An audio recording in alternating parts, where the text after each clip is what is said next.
কাতল কত করে দিলি? বড়টা বড়টা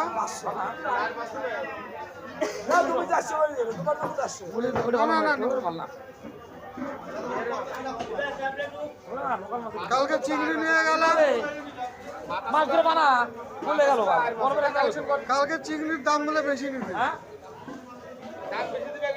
সবাই বলতে 600 টাকা বেশি দেবে। আমি তো ওটাই ঝগড়া করলাম বাড়িতে, হ্যাঁ অত টাকা হতেই পারে না, আমার 9 টাকা অত টাকা হতেই পারে না।